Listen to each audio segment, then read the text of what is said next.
changing, not changing. There's a lot of different directions right now on policies, and especially Yes. with the return back to work. There are vaccine. Some employers like, do we require vaccines? Do we not require vaccines? And then we have, our employees of color that, based on history, it's like, I'm not sure I want to get a vaccine. We have LGBT friends of mine, like, I'm not really sure I want to get a vaccine because of this and like all these things, that there's a fear there of getting it. Mm-hmm. So how are you helping people consult and navigate through come back to work safely and inclusively? So I don't like drafting policies for one-off situations in general.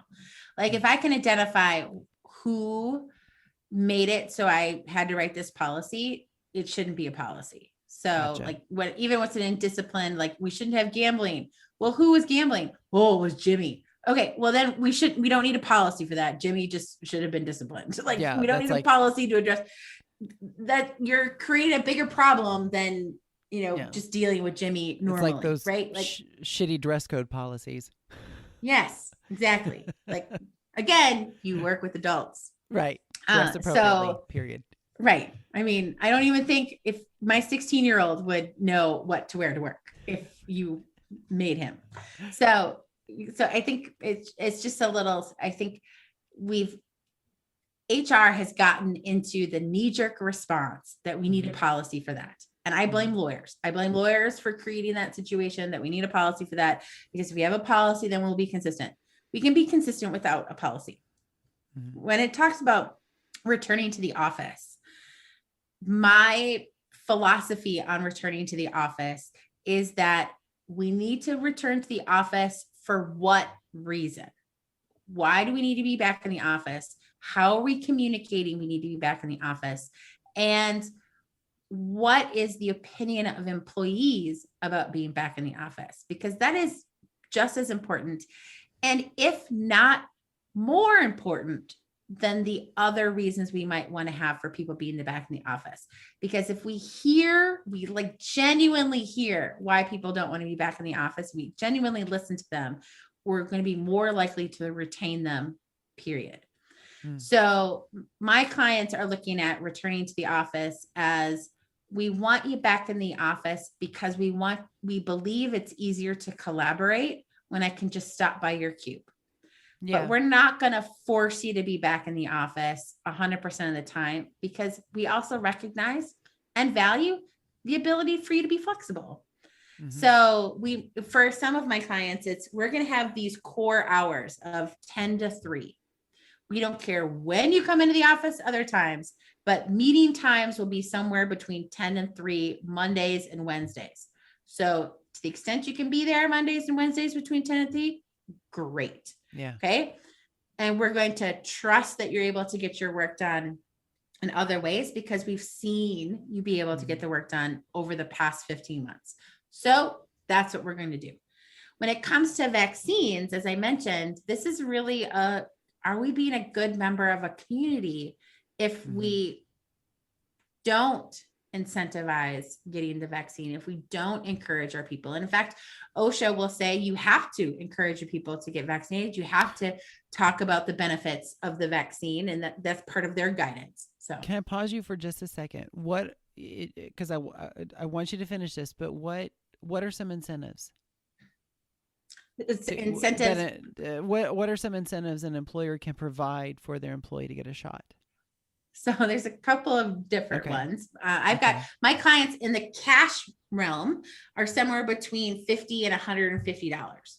If you show a fully vax card and you're fully vaxxed, we'll give you $150 cash. We'll tax it the right way. Okay. But $150 we'll get that. So they're paying their people to get their vaccine. Yep. Others have said you can take your mask off as soon as you're fully vaxxed. Otherwise, you have to wear the mask.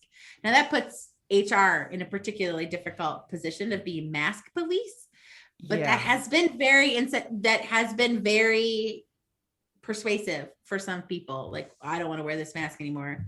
I truly don't know how people wear masks every day, all day long. Like, I can't, Yeah. I'm so thankful that I've been able to be in my house and not wear a mask.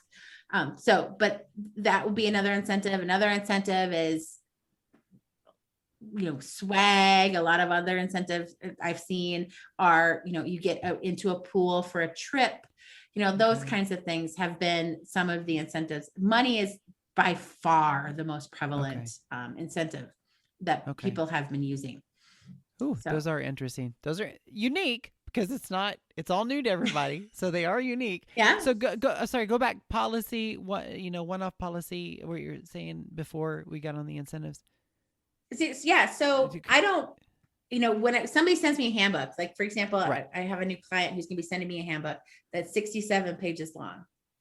That is 32 pages too long. Like it just like no one's reading that. No, No, no one's reading nobody that. is reading. No one's reading that. You make them sign something that says that they've read it, but no one's read that. Yeah. And so I look at policy as there's two different parts for human resources. There's the procedure and there's the policy. And the policy sets the expectations for both the employee and the employer. What can I expect my employer to do if I'm pregnant? What can I expect my employer to do when I work overtime? Like those are the policies that need to be there so they set expectations. Because often an employee will go to the handbook first before they ever come talk to me, particularly around pregnancy. Like I find out I'm pregnant, I'm going to go find out, am I going to get it paid leave? Am I not going to get paid leave? And I might do that at week 8. I might not do, I might tell my employer until week 14 of my pregnancy that I'm actually pregnant. So, just I want to know that information up front. And same thing is for for harassment. I want to know what is harassment. I want to know that stuff early on. I might not ever go report anything unless it's I've looked at the handbook first. Right. So the handbook has to be that expectation setter. Whether or not I look at I-9s, it doesn't belong in my handbook. That belongs in my procedures for HR. Right. What is the procedure for handling some of these things? And so some of my clients have 2 different books. They have a handbook, they have an HR procedure guide. Like they split them up because it's just not important to employees to know that those procedures exist. It might be for like ISO certification that's why it's over here in the procedure guide, but it doesn't need to be in the handbook really. Right. So we're looking at handbooks as something that's easy to read, it's easy to understand. And for those 2 things, the best advice I ever received about writing is to write to a 4th grade level. Not that your employees are 4th graders, but everyone will understand if I read it, and a 4th grader can understand that. So yeah, there's no legalese in my handbooks. I try to take it all out because I want it to be so simple and so clear. So, it's no more than 35 pages. It's easy to understand. It doesn't do more than it has to. And it just basically sets those expectations. Gotcha. And so everyone coming back, because you see there's going to be an influx of HR going to make some sort of post-COVID policy. Yeah, they're going to make one post-COVID Yep. policy. And so they're returning back to work and everything. How are you helping help individuals, your organizations navigate again that safely and inclusively? Well, we do it by setting the expectations of what do we really need you here for? What do you want to be here for? And setting those, like asking those questions. And in some cases, it's going to be like a checklist. Like, do you have all of this stuff at home that you need to work effectively? And the reason I say checklist is because some members of some groups fear asking for an additional monitor. They fear for asking for a printer. And so if we just give them the option right out of the gate, then we don't put them in that place to make them ask us for that stuff. So we've done checklists for some of that stuff. We've done, like literally calling them on the phone and asking, what do you want to do, instead of doing, blind surveys. The surveys are okay for some things, but it doesn't ever replace the ability to just call someone and talk to them. It does not take that long to set up some sort of leader phone bank. I've done it a couple of times. My leaders are like, let's engage our employees. Call them. We've got 3 days here, like 2 to 3 days. Make it a thing. Mhm. Yeah.